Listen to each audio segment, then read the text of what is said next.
Assalamualaikum warahmatullahi wabarakatuh. Kembali lagi bersama saya Ferry di channel YouTube Bapak Kefatir Nurseri. Jadi untuk membentuk percabangan anggur yang ideal, memang kita perlu waktu ya. Dan kadang kalau gagal di kesempatan pertama, masih ada kesempatan kedua dan kesempatan ketiga. Jadi video kali ini adalah tentang bukti bahwa pembentukan percabangan anggur ini memang kita perlu waktu ya. Karena kadang tidak sesuai dengan planning awalnya. Nah, contoh saya mau fokus ke salah satu pohon aja. Ini ada Suraflonok ya. Ini Suraflonok, usia tanamnya kurang lebih 6 bulanan ya. 6 bulanan kira-kira. Jadi ini Suraflonok ini sudah cukup gede sebenarnya ya. Sudah cukup mantap cabangnya. Hanya saja ini masalahnya ada di pembentukan cabang tersiernya. Jadi tersiernya ini kemarin tidak mau subur. Ya, jadi dari tunas air pertama dibentuk itu kecil-kecil sekali ya. Dan juga intinya cabang-cabang yang kecil yang kurang bagus ya. Nah, makanya di ini plan B-nya atau rencana keduanya ini sengaja saya langsung foundation pruning. Jadi ini kemarin tidak dibuahkan dulu tapi langsung di foundation pruning. Nah, bisa teman-teman perhatikan hasilnya dari foundation pruning ini mengeluarkan cabang yang sangat subur-subur sekali. Dan cabang-cabang yang ideal ya. Tuh lihat, ini ya, yang 1-2 foot keluar semua. Ini cabangnya sudah sangat ideal sekali, sudah sangat gede-gede sekali. Nah, inilah harapan saya. Jadi makanya kalau gagal di kesempatan pertama, masih ada kesempatan kedua dan kesempatan yang lain. Ya, jadi ini adalah cabang-cabang yang baru yang lebih ideal ya dari hasil foundation pruning. Nah, karena saya foundation pruningnya juga ini di cabang-cabang yang sangat kecil sekali. Lihat. Ini kecil sekali, saya potong 1-2, keluarnya jauh lebih bagus. Nah, inilah cabang Suraflonok yang saya inginkan maksudnya. Itu gede-gede, mantep-mantep. Nah, ini tinggal pemerataan cabang aja, jadi nanti seperti biasa, tinggal di Excel break saja. Jadi nanti cabangnya bisa lebih merata. Ini ya contohnya, ini kan sudah panjang. Ini tinggal di Excel break saja. Sampai sini misalnya. Nah, ujungnya kita potong. Nanti akan mendapatkan cabang-cabang yang lebih ideal dan lebih merata. Nih, tulang ikan ya. Ini juga sama. Bahkan yang di sebelah selatan jauh lebih gede-gede lagi cabangnya. Nah, itulah kenapa kalau misalnya kita membentuk percabangan anggur itu tidak sekali jadi nggak apa-apa. Tapi kita coba di kesempatan kedua, kalau enggak kesempatan ketiga. Ya, jadi banyak sekali faktor memang penyebabnya ya. Ya, karena kalau cabang kecil kita paksakan untuk kita buahkan pada nantinya ya tidak akan maksimal kan seperti itu ya. Jadi daripada kita buahkan anggur cuma satu misalnya 2 dompol, mending kalau mau persiapan cabangnya lebih matang, lebih bagus, insya Allah akan menghasilkan cabang yang jauh lebih banyak. Maksudnya buah yang lebih banyak dengan cabang yang lebih banyak pada nantinya. Dan bisa kita cari di but-but yang potensial, hasilnya nanti akan bagus. Ya, ini kita bicara kalau Suraflonok.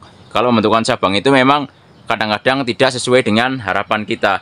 Kita bisa ulang. Nah, contoh di sini malah ada Grand Prix ya. Ini contoh ada Grand Prix.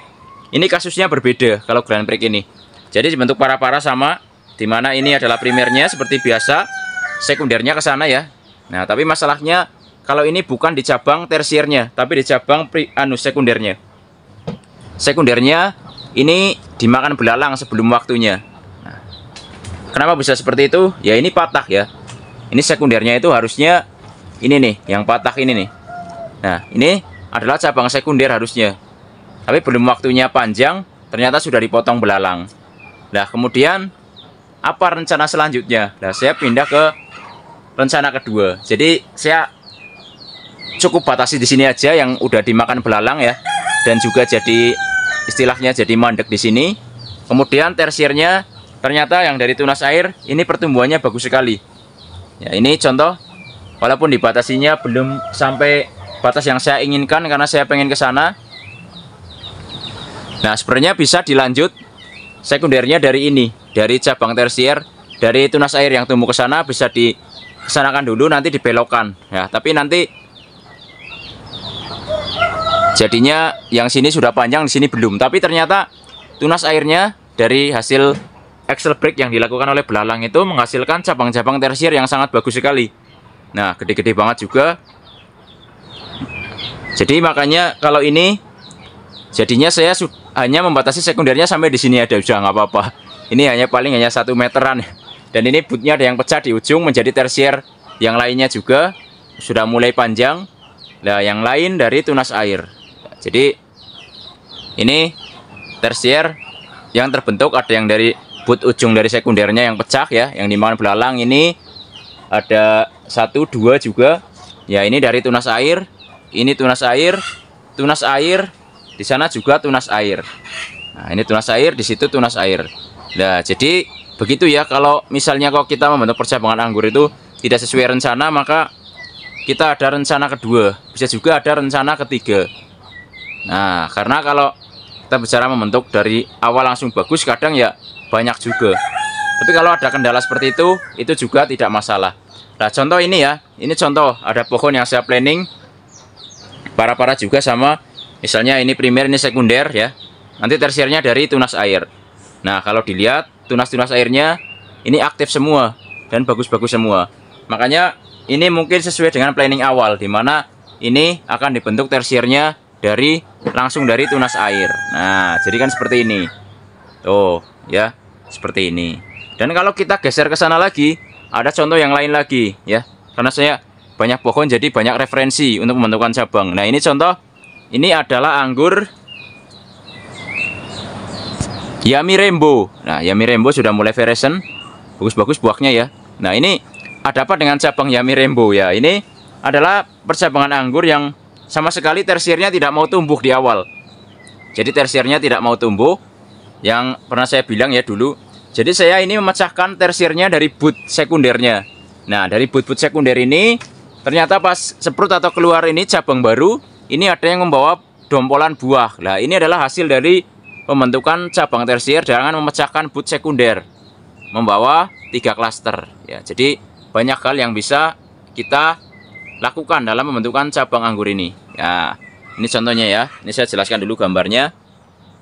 Nah, ini primernya, kemudian sekundernya, ini yang ke sini, kemudian ini tersiernya dari boot sekundernya. Ya, lagi banyak semut ya. Nanti saya semprot pakai reagent, insya Allah bersih kembali.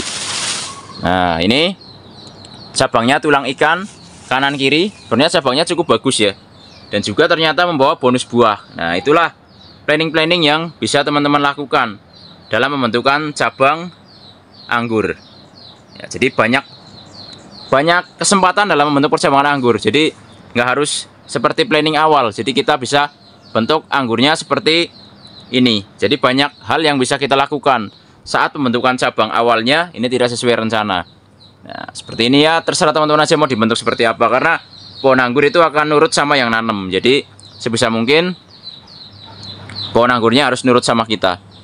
Ya, jadi mau dibentuk tralis, mau dibentuk para-para ya, atau mau dibentuk model apa aja, pasti anggurnya mau. Nah, ini contoh. Ya, ke sini ya. Nih, kalau ini ada heliodor, dibentuk tralis. Nah, ini sudah mulai masuk fase pembuahan. Nah, seperti itu terus ya. Ini juga ada yang model tralis lagi. Ya, ini juga ada yang tralis, kemudian pembuahan kedua ada di para-para. Jadi semuanya sesuai dengan rencana saja. Semoga bermanfaat. Jangan lupa like, subscribe, komen, dan share agar channel ini makin maju dan berkembang. Wassalamualaikum warahmatullahi wabarakatuh. Salam pengangguran dari saya Ferry, Purwokerto, Jawa Tengah.